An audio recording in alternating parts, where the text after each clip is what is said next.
없지만 우리 주님만이 우리의 가람을 채우십니다. 나의 공급자, 나의 공급자, 또 내 생명, 놀라우신 하나님, 나의 삶 그 삶의 이유, 놀라우신 하나님, 주님의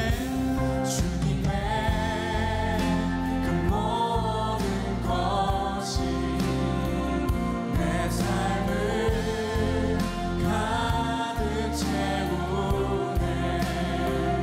내 모든 갈증과 필요 주 사랑으로 만족시키니 부족함 없네.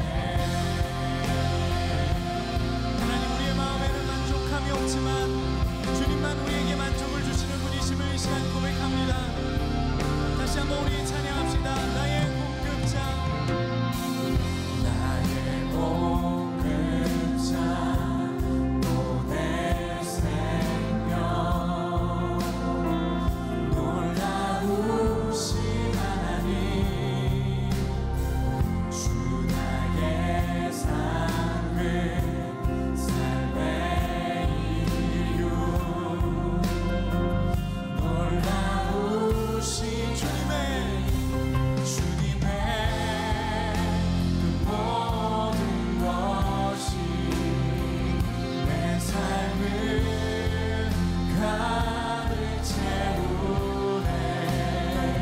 내 모든 갈증과 필요 주 사랑으로 만족시키니 주님의 그 모든 것 내 삶을 가득 채우네.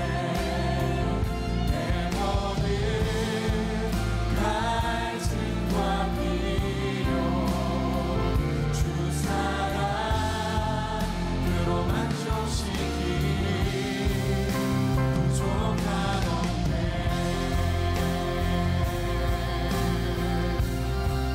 부족함 없네. 내가 원하는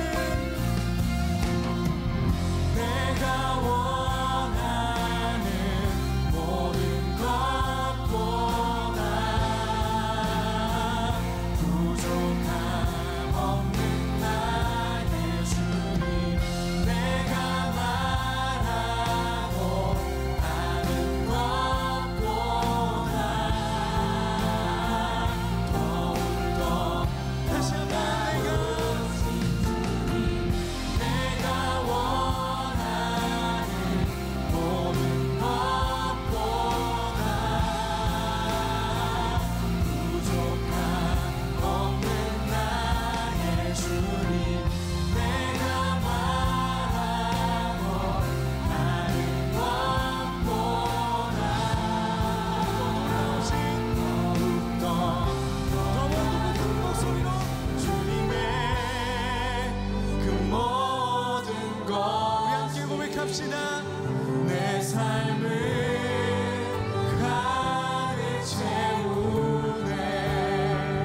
내 모든 갈증과 필요 주 사랑으로 만족시키니 주님의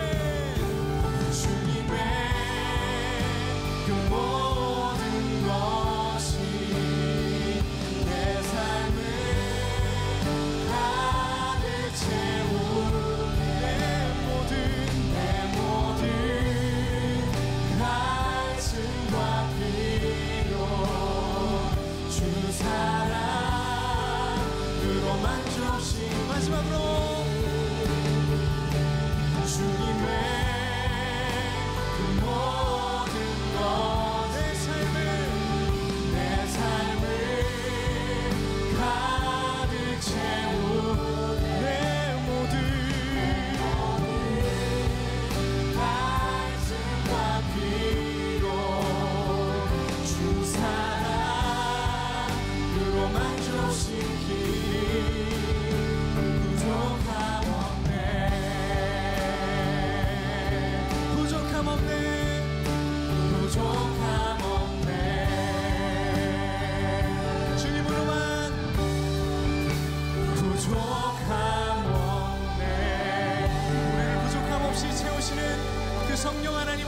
하심을 믿습니다. 아멘.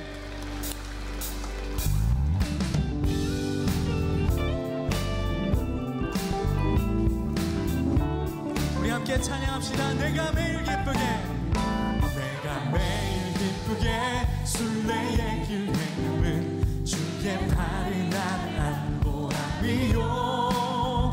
내가 주의 큰 복을 받는 참된 비결을 주의 영이 함께하리. 전에 죄에 빠져서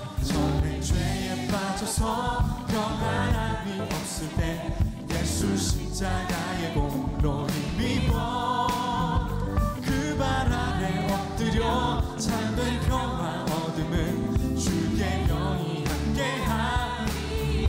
찬양합시다. 성령이 계시네, 할렐루야 함께하시네. 주의 길을 걸으며 날 기뻐하는 것 주의 영이 함께하리. 나와 동행하시고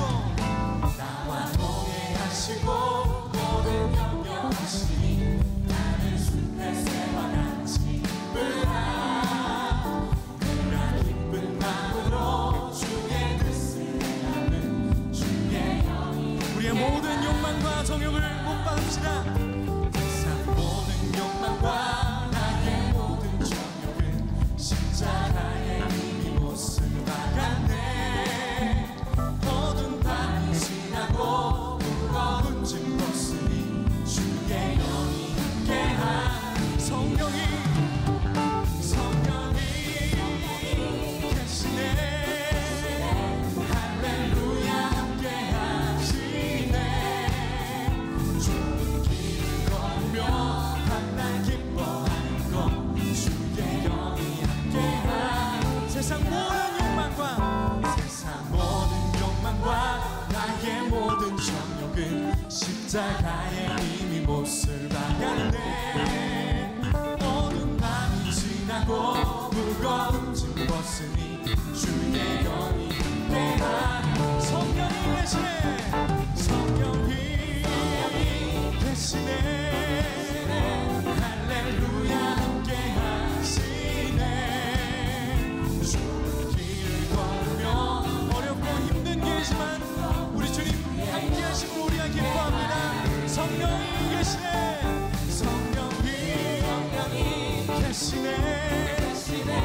할렐루야 함께하시네. 좁은 길을 걸으며 밤낮 기뻐하는 것 주의 영이 함께하. 성령이 함께해, 성령이 계시네, 할렐루야 함께하시네. 좁은 길을 걸으며 밤낮 기뻐하는 것. 다시 한번 우리 마지막으로 기쁨으로. 성령이 계시네, 할렐루야 함께하시네. 좁은 길을 걸으며 밤낮 기뻐하는 것 주의 영이 함께하니라. 우리와 함께하시는 그 성령 하나님 의지함으로 찬양합니다. 아멘. 오늘은 우리 10계명 말씀 제7계명 간음하지 말라에 대해서 우리 말씀 듣습니다. 여러분도 잘 아시겠지만 우리는 유혹을 이겨낼 만한 힘이 없습니다. 우리에게는 그런 힘이 없지만 우리 주님 주시는 힘으로 우리가 그것을 피할 수 있습니다. 우리 성경에 말한 것처럼 예수님께서 우리에게 의에 줄이고 목마른 자는 복이 있나니 말씀하셨습니다. 우리는 의의 완성을 이룰 수 없지만 의를 이루기 위한 열망을 가지고 우리 하나님 앞에 나아갔으면 좋겠습니다. 우리 함께 찬양하겠습니다.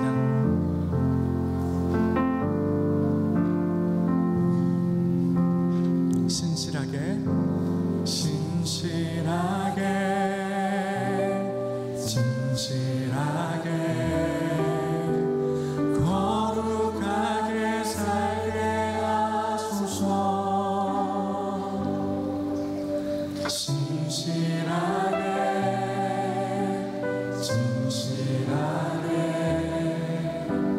거룩하게 살게 하소서. 다시 한번 우리 삶의 진실하게 진실하게 거룩하게 살게 하소서.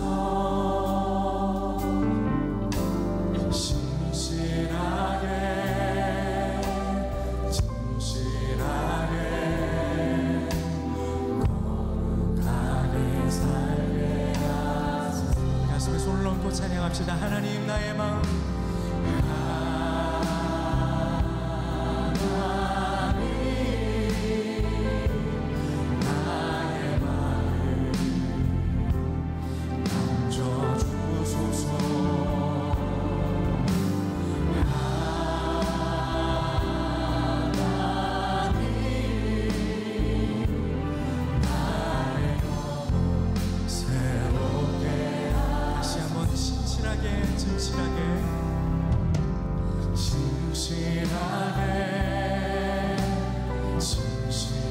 우리가 의에 줄이고 목이 마릅니다. 우리 욕망에 먹이를 주는 것이 아니라 주님이 의를 하나님 이루기를 원합니다. 우리는 완성할 수 없으나 주님 열망을 가지고 나갑니다. 거룩하게 살게 하소서. 진실하게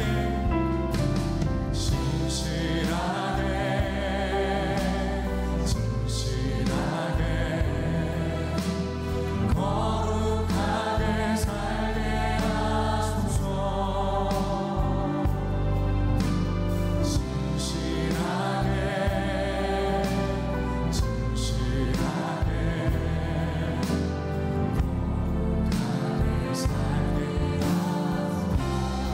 하나님 나의 마음,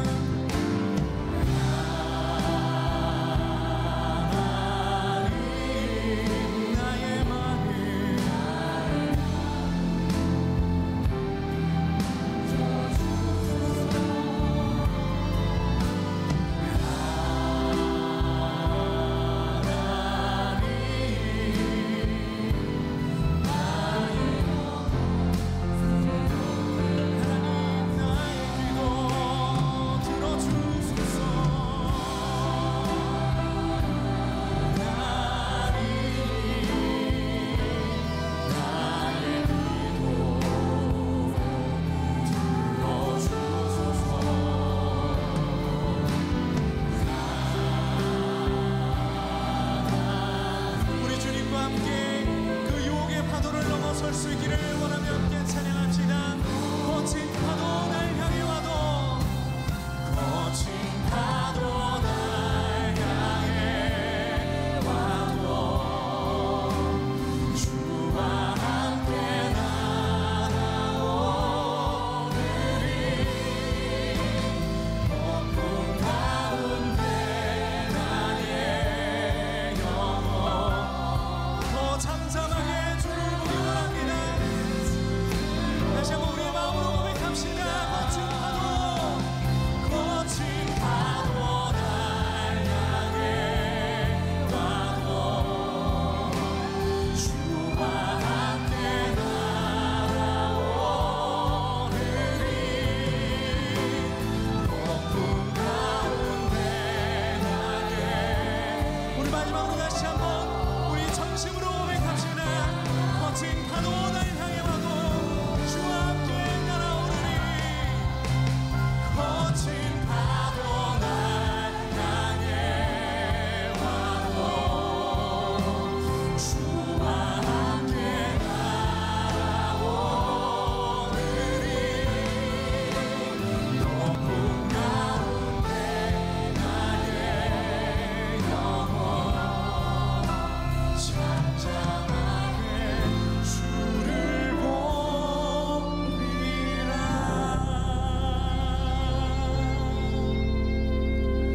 기도하시겠습니다. 우리를 그 깊은 교제 가운데로 부르시는 하나님, 시험과 유혹이 파도같이 칠 때에 우리를 흔들리는, 우리를 잡아주시는 분은 주님 한 분뿐이심을 우리가 고백합니다. 혼란과 유혹의 시대를 사는 우리가 각자의 삶에 성실하지 못했으므로, 진실하지 못하였으므로 하나님의 영광을 가리웠다면 하나님 우리를 불쌍히 여겨 주옵소서. 하나님, 이 자리에 삶이 무너진 자는 회복하게 하여 주시고 그 용서하시는 하나님, 일으켜 세우시는 하나님을 경험하는 예배되게 하여 주옵소서. 담임 목사님을 통해 선포되는 회복의 말씀을 통하여 우리도 주님의 거룩함을 향한 열망과 목마름을 가지고 나아가게 하여 주옵소서. 말씀을 통해 예수님을 갈망하고 이 시간 주님과 우리를 갈라놓는 죄에서 노임받기를 원하오며 우리가 꿈꾸는 교회의 머리가 되시는 예수 그리스도의 이름으로 기도합니다. 아멘.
12시 예배에 오신 여러분들 한 사람 한 사람을 주님의 이름으로 사랑하고 축복합니다.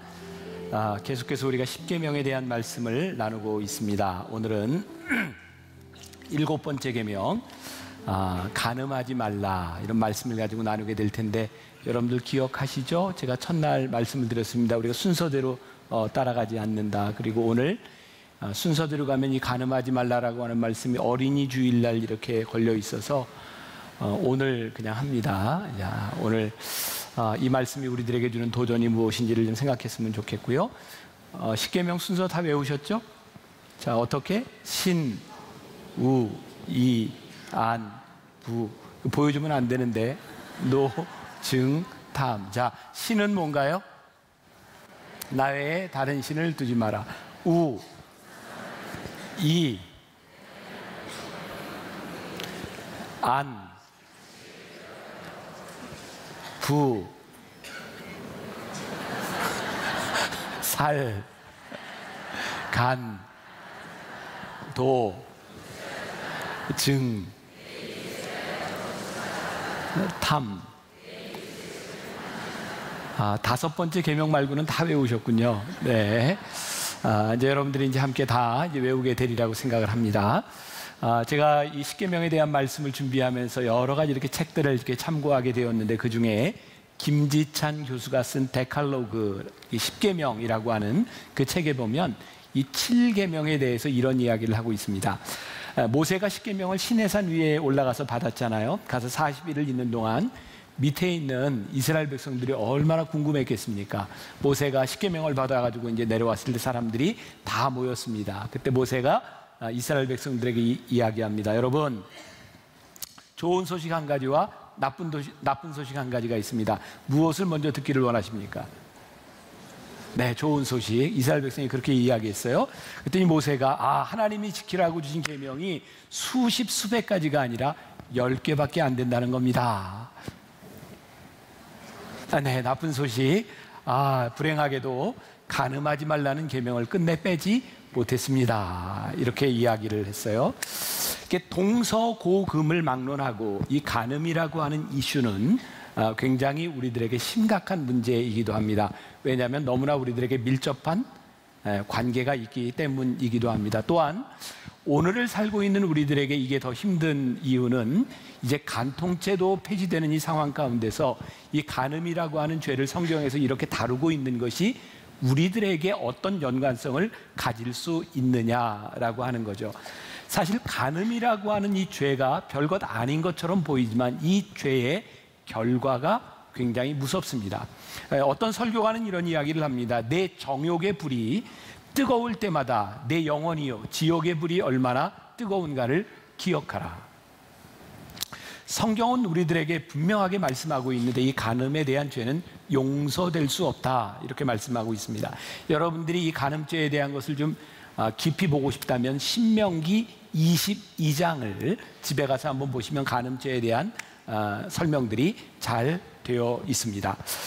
신명기 22장에 보면 그 간통이라고 하는 것은 한 남자와 유부녀 사이에 나타나는 일을 이야기합니다.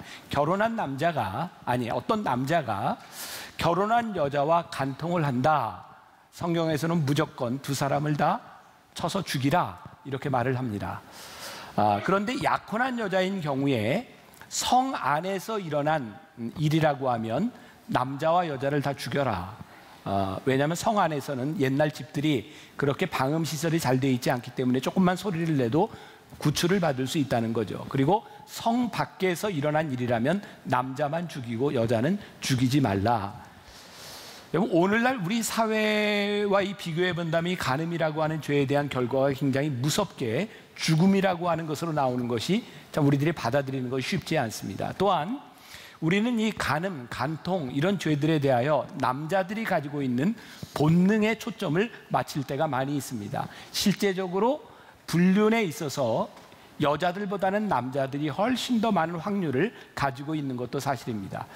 그럼에도 불구하고 이 남자들에게 이렇게 무섭게 이야기하는 이유는 무엇인가? 이 무서운 형벌이 아니면 인간이 가지고 있는 본능을 억제하기가 힘들다라고 하는 의미가 될 것입니다.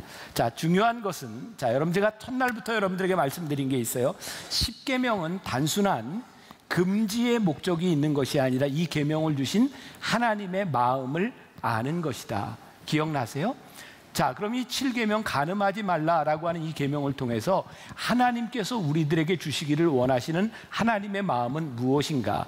7계명의 가장 중요한 정신은 단순히 간음하지 말라고 하는 행위에 대한 것이 아니라 결혼을 지키려는 하나님의 마음이 여기에 가장 명확하게 드러나 있다는 사실입니다. 간음이 무서운 것은 나 자신의 결혼을 깨는 것뿐만 아니라 이웃의 결혼을 깨는 문제이기 때문이기도 합니다.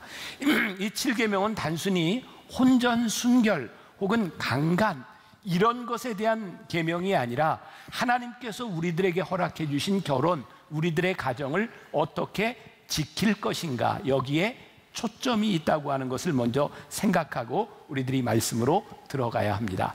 자, 오늘 말씀 뭐였죠? 오늘 말씀이 간음하지 말라. 아마 여러분들이 지금까지 신앙생활 하는 동안 장로님이 이 앞에서 성경 봉독을 하는 것을 들어본 중에 가장 짧은 말씀이 아니었을까. 그렇죠? 장로님 그래도 준비하고 오신 거죠? 네, 준비하고 오셔서 간음하지 말라. 이는 살아계신 하나님의 말씀입니다. 저도 참 당혹스러워요. 다음 주에도 계속해서 이렇거든요. 아무튼 굉장히 짧은 말씀입니다. 자, 간음하지 말라. 여기에 주어가 있습니까? 없습니까? 없어요. 목적어가 있습니까? 없습니까? 없습니다. 자, 우리가 여기에서 생각해 봐야 될 것이 있습니다. 주어와 목적어가 없다고 하는 것은 이것은 단순히 남자들에게 초점을 맞추고 있는 것이 아니라 여자가 주어가 될 수도 있다고 하는 거고, 목적어 역시 남자, 여자 구분이 없다는 겁니다. 우리들 모두에게 적용되는 것이라는 거죠.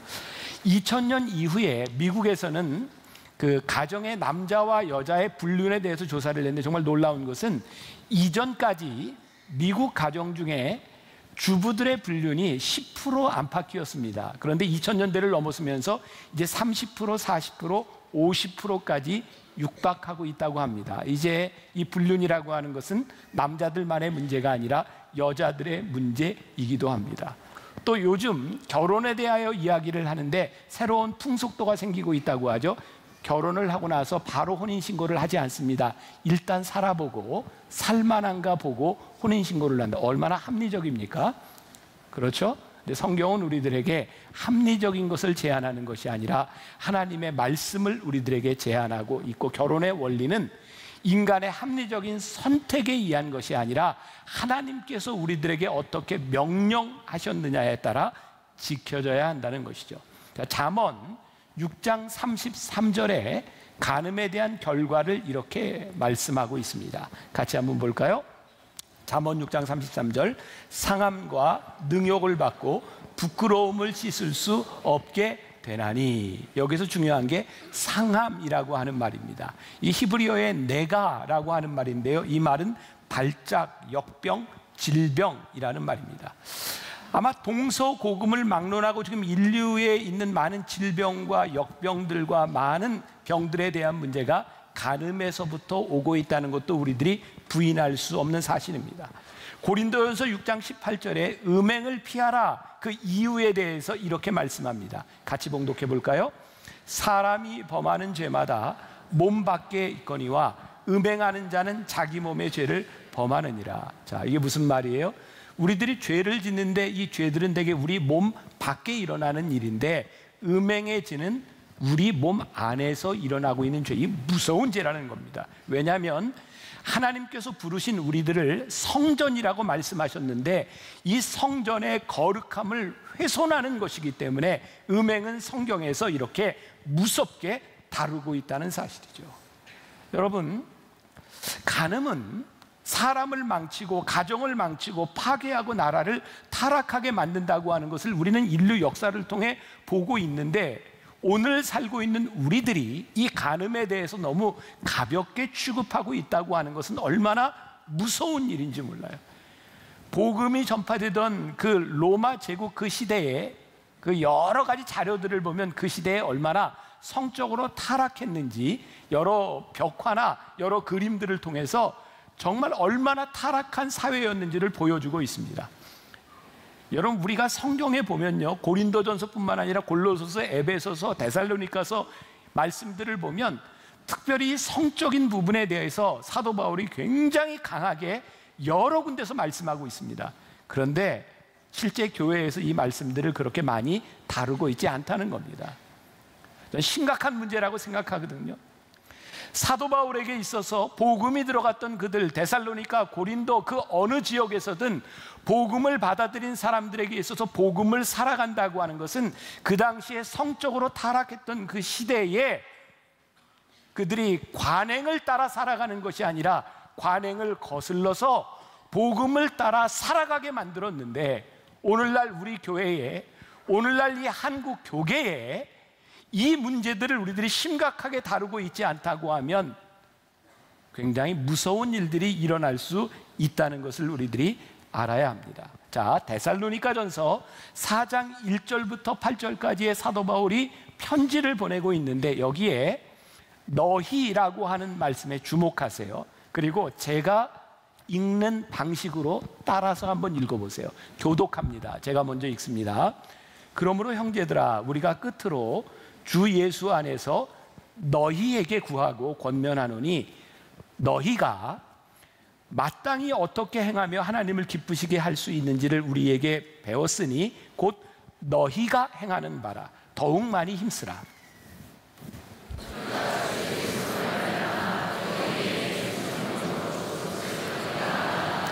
하나님의 뜻은 이것이니 너희의 거룩함이라. 곧 음란을 버리고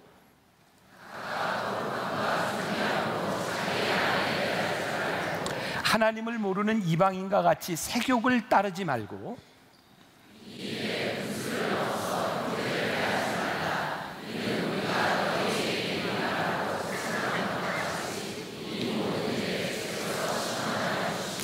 하나님이 우리를 부르심은 부정하게 하심이 아니요 거룩하게 하심이니,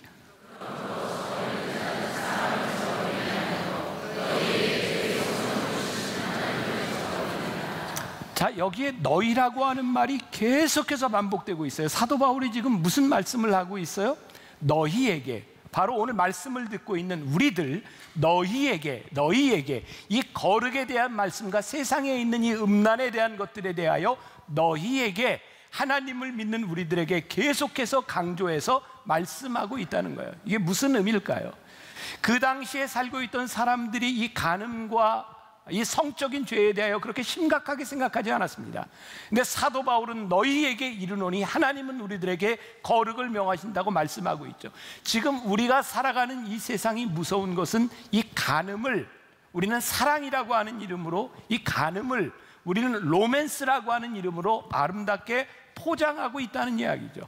우리가 요즘 제일 많이 하는 내로남불, 내가 하면 다 로맨스가 되고 사랑이라고 하는 이름으로 모든 것을 다 덮을 수 있다고 생각합니다.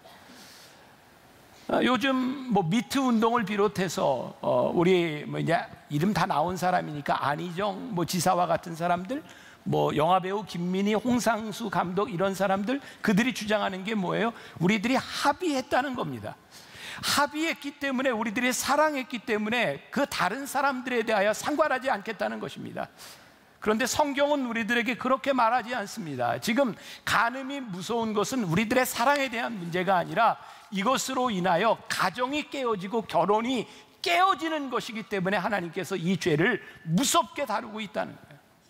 자, 순결함과 결혼의 신성함에 대하여 성경은 우리들에게 계속해서 이야기를 하고 있고요. 저는 어제도 결혼 주례를 했는데, 저는 결혼 주례를 할 때 사람들에게 예배라고 말을 합니다. 여러분, 우리가 오늘 결혼 예배를 드리니 여러분들 그렇게 시간이 길지 않습니다. 예배에 경건하게 잘 참석해 주시기 바랍니다. 저는 가능하면 우리 믿는 사람들이 결혼식을 교회에서 했으면 좋겠다라고 생각합니다. 왜냐하면 교회만큼 결혼식을 경건하게 성스럽게 드릴 수 있는 장소가 없기 때문이죠. 하지만 제가 부득이하게 어떤 결혼식장이나 호텔에서 제가 주례를 하게 되더라도 제가 늘 가운을 입고 주례를 합니다. 물론 저도 세련되게 가운 안 입고 그냥 할 수 있습니다. 그러나 제가 늘 가운을 입습니다. 왜냐하면 결혼식은 단순한 예식이 아니라 그것이 성례이기 때문에 제가 가운을 입고 결혼은 주례를 하는 거예요. 여러분, 성경은 우리들에게 결혼에 대해서 뭐라고 이야기하는가? 마태복음 19장 6절에 그런즉 이제 둘이 아니요 한 몸이니 그러므로 하나님이 짝지어 주신 것을 사람이 나누지 못할지니라 하시니. 간음하지 말라라고 하는 것은 단순히 금지의 개념이 아니라 결혼의 신성함을 유지하기 위하여 하나님이 우리들에게 말씀하셨고, 제가 결혼 주례를 할 때 주례사를 간단하게 하고 난 다음에 신랑 신부에게 이렇게 얘기합니다. 제가 성경을 들고 신부 먼저 손을 얹으세요, 신랑이 그 위에 손을 얹으세요. 그리고 제가 묻는 말에 성실하게 아멘이라고 대답하세요. 그리고 제가 이렇게 묻습니다. 죽음이 두 사람을 갈라놓을 때까지 신실한 아내와 남편이 될 것을 서약하십니까? 어떤 교회에서요, 목사님께 이렇게 이야기를 했답니다. 목사님, 다 좋은데 죽음이 우리를 요것만 좀 뺐으면 좋겠습니다.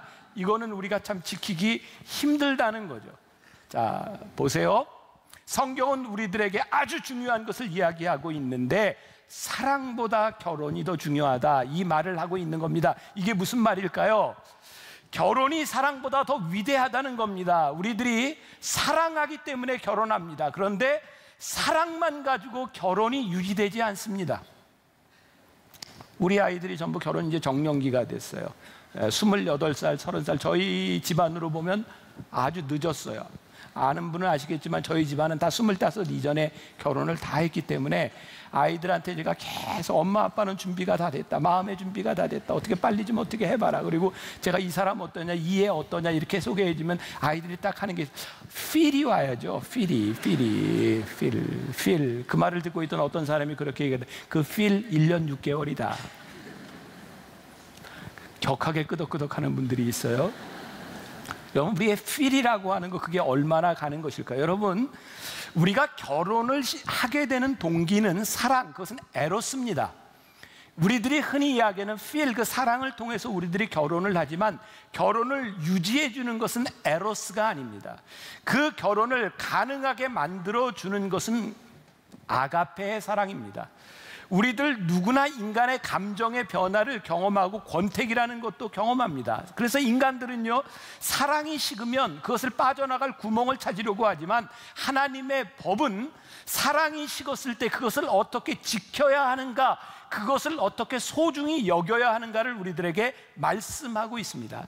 사랑이 전부가 아니라 사랑이 사랑되게 하는 것이 무엇인가를 성경이 우리들에게 말씀하고 있는 것입니다. 여러분, 7계명 간음하지 말라라고 하는 것은 단순한 행위에 초점이 있는 것이 아니라 하나님께서 우리들에게 허락하신 가정과 결혼을 우리가 어떻게 지킬 것이냐의 문제이다. 이것을 기억하십시오.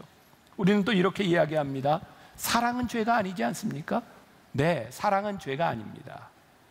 문제는 사랑의 대상이 문제인 겁니다. 사랑이 죄가 아니라 그 대상을 잘못 선택하는 것이 죄가 되는 겁니다. 성경은요, 하나님과 우리들 사이의 관계를 영적으로 결혼 관계에 비유할 때가 있죠. 호세아서도 그렇고 에스겔서도 그렇고. 그래서 우리들이 하나님과 우리들 사이에 영적인 혼인 관계에 있는데 우리들이 우상 숭배를 하면 영적 간음을 한 것이다 라고 말을 합니다. 여러분, 우리는 언제 영적 간음을 하게 되나요? 우리 신앙에도 권태기가 있습니다.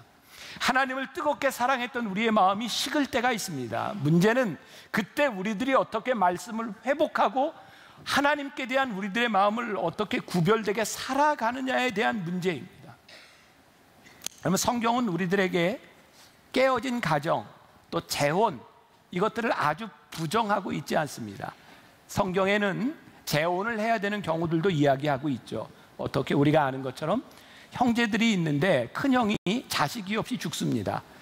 그러면 그 동생이 그 형수를 취해서 같이 살아야 합니다. 왜냐하면 그 당시에는 자손을 이렇게 남겨주는 것이 큰 일이었기 때문이죠. 또 남편이 갑자기 여러분들 그 룻의 경우에서 보는 것처럼 남편들이 다 죽었는데 이게 돌봐줄 사람이 없으면 가장 가까운 친족이 그 사람을 돌보게 되어 있습니다. 그래서 당시에 남자들이 현저하게 부족했던 그 시대에 한 남자가 제대로 살 수 없는 여자들을 어떻게 보호할 것이냐, 보호법을 가지고 있었어요.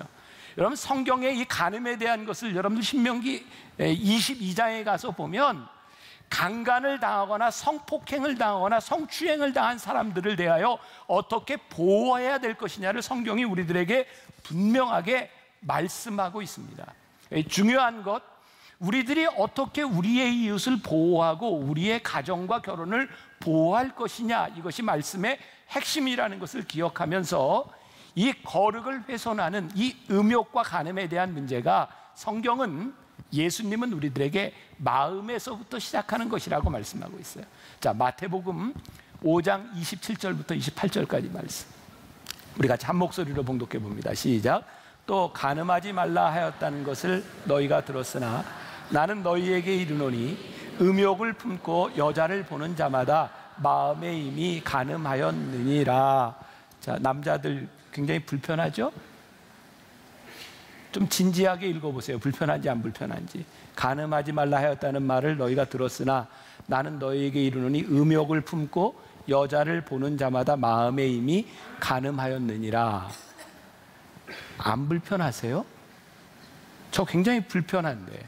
자, 이 말씀을 이렇게 보세요. 제가 이번 주에 읽었던 책입니다. 제임스 브라이언 스미스가 쓴 선하고 아름다운 삶에 나오는 이야기입니다. 이 제임스 브라이언 스미스가요, 목사입니다. 어느 날 아침 해변을 남동생과 함께 걷고 있었는데 묵상하면서요, 그리고 이 경건한 이야기를 나누며 아침 해변을 쫙 걷고 있는데 저 앞에서 비키니를 입은 여자가 다가오고 있습니다. 그 순간 묵상하며 하나님의 말씀을 나누었던 형제가 동시에 그 여자에게로 눈길이 갑니다. 그리고 그 책에서 이렇게 얘기합니다. 그것이 죄일까요? 아니라고 이야기를 합니다. 묵상하고 있지만, 하나님의 말씀을 나누고 있지만 그들 눈앞에 비키니를 입은 여자가 지나갈 때 그것을 바라보는 것은 본능에 대한 부분입니다. 그것은 죄가 아닙니다. 문제는 그 여인을 바라보고 계속해서 묵상하는 게 죄인 거죠.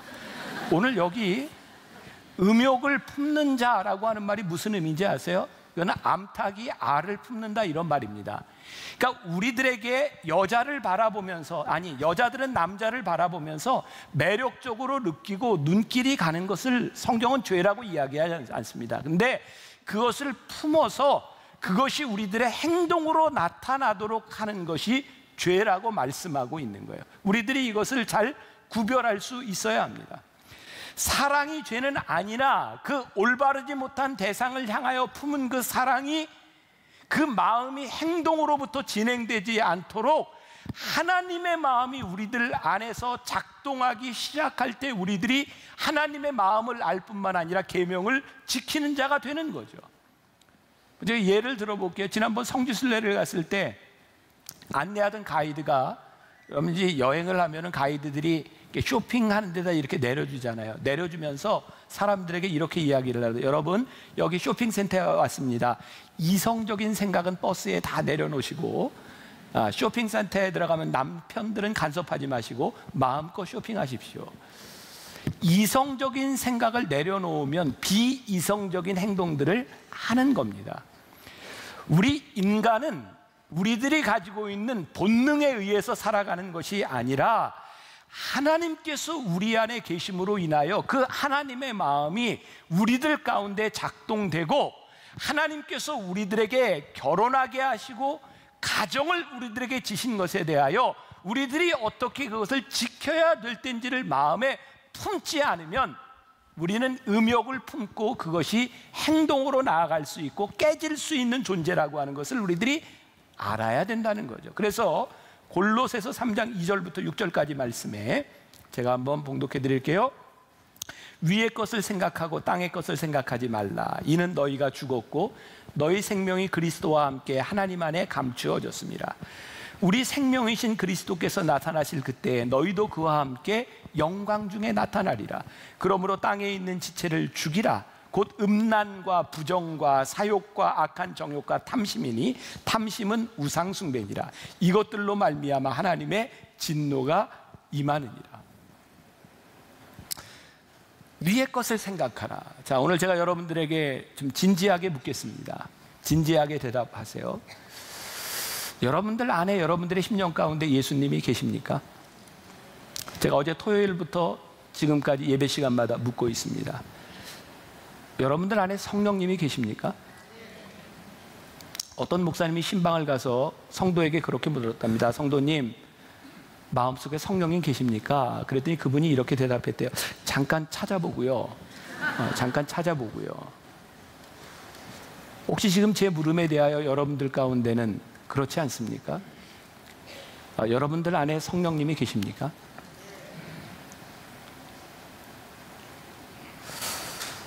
오래전입니다. 벌써 10여 년 전이죠. 제가 파리에서 유학생들을 위한 그런 집회에 갔을 때 여러 강사가 함께 갔고요.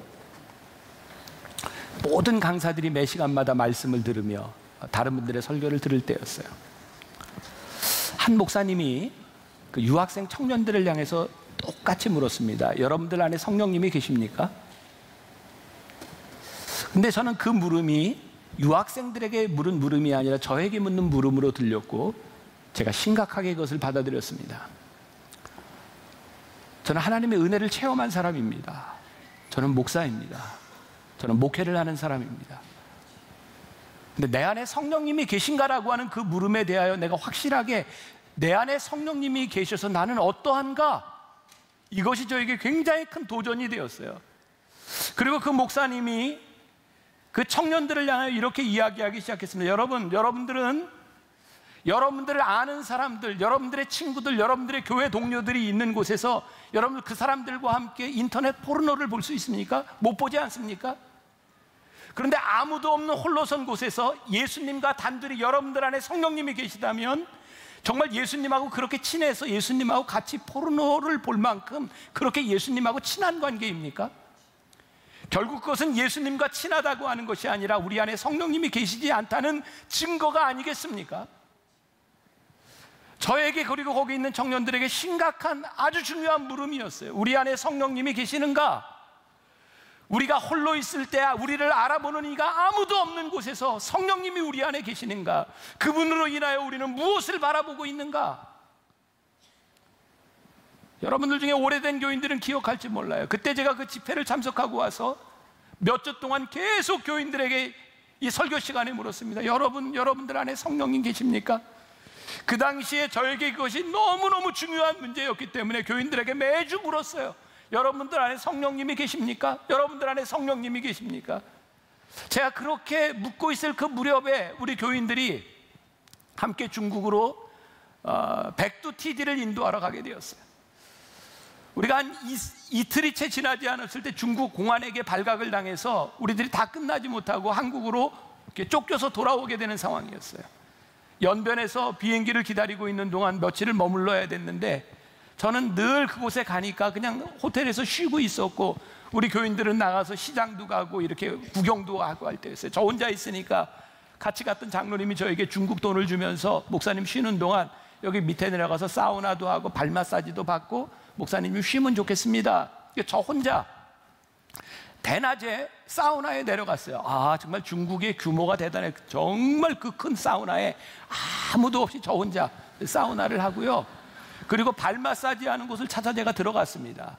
제가 저를 어떤 사람이 안내해서 들어가는데 이게 발 마사지 하는 그런 공간이 아닌 것 같아요. 저를 안내해 준 공간에는요 TV도 하나 걸려 있고 침대도 하나 있는 곳이었어요. 결정적인 건 그 조명이 정육점 불빛이었어요. 제가 아무리 봐도 거기에서 발 마사지를 할 것 같지가 않았어요.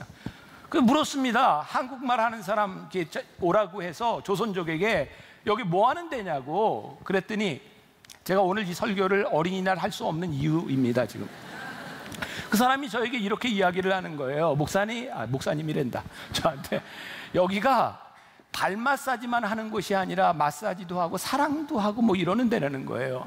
근데 제가 그때 중요한 게 그 이야기를 딱 듣는 순간 제 마음속에 두 가지의 그림이 지나가는 거예요. 하나는 예수님의 얼굴이었고 하나는 우리 교인들의 모습이었어요.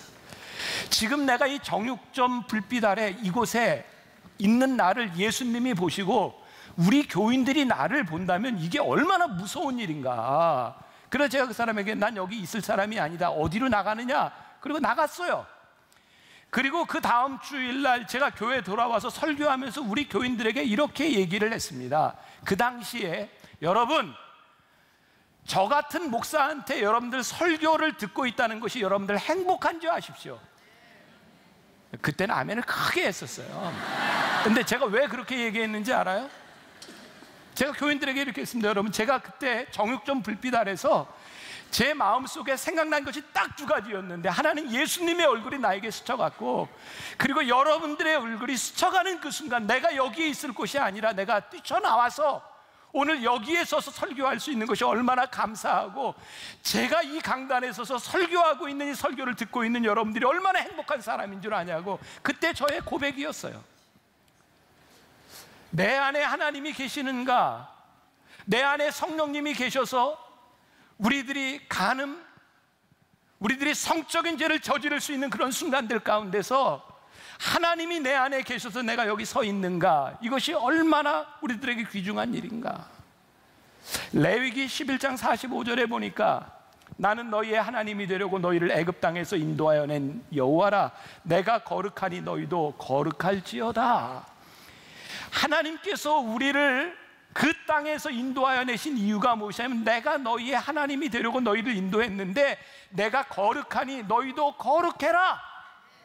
그런데 오늘날 이 교회 안에서, 오늘날 이 우리들의 말씀 가운데서 이 거룩이라고 하는 말씀들을 그렇게 많이 하지 못하고, 이 간음이 얼마나 무서운 죄인지를 우리들이 이야기하지 못하는 시대를 우리들이 살아가고 있다는 거예요.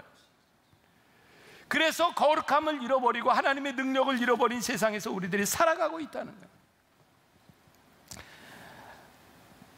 오늘 하나님의 이 계명이, 하나님의 마음이 우리들 가운데 들어오기 시작할 때 이 간음하지 말라고 하는 이 말씀이 우리들에게 왜 축복인가? 간음하지 말라고 하는 것, 우리들이 이웃을 지키고 우리의 가정을 지키고 건강한 삶을 살아가는 것이 왜 축복이냐면, 여러분들 우리들 주변에 보면 성적인 죄를 저지르면서 운동선수로 성공하는 사람들이 있고요, 성적인 죄를 지면서 연예계에서 성공하는 사람도 있고, 사업에서 성공하는 사람도 있고, 정치에서 성공하는 사람도 있다 이 말이에요. 그런데 중요한 것은 그 사람들이 그렇게 성적인 죄를 지으면서 어떤 곳에서 두각을 드러낼지 모르지만, 분명한 것은 우리들이 하나님 앞에 거룩하지 못하면 하나님이 우리를 쓰시지 못한다는 거예요. 하나님이 우리를 버리신다는 거예요. 그래서 오늘날 교회의 능력이 사라지고, 오늘날 교회가 힘이 잃고 하나님이 교회를 사용하지 못한다고 하는 것은 우리들 안에 있는 이 거룩함이 사라졌기 때문이라는 거예요. 저 오늘 여기 설교하면서 제가 감사한 게 하나,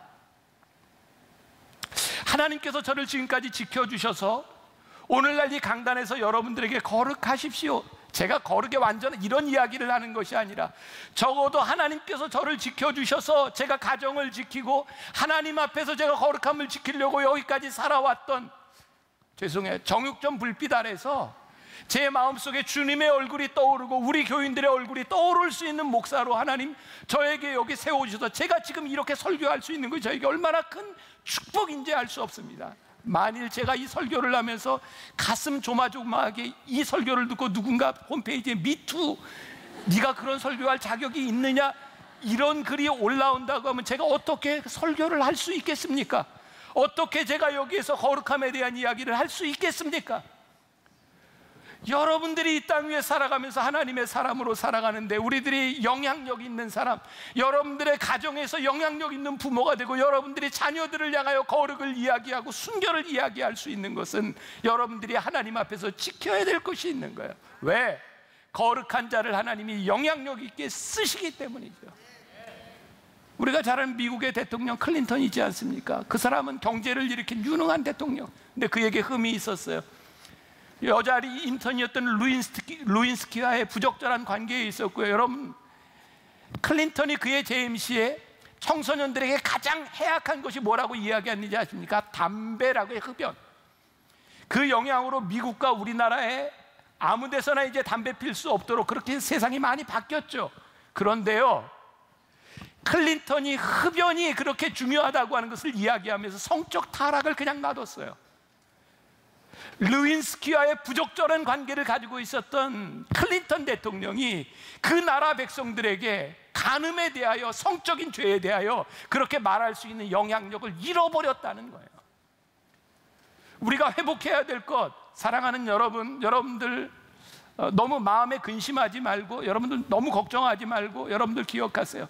전 여러분들 사정 몰라요. 이 중에 어떤 죄를 짓고 있는 사람들, 죄를 지었던 사람들, 그것 때문에 힘들어하는 사람이 있을 겁니다. 그런데 분명한 것은요, 하나님이 우리를 지은 죄 때문에 우리를 절대로 포기하지 않으신다는 거예요.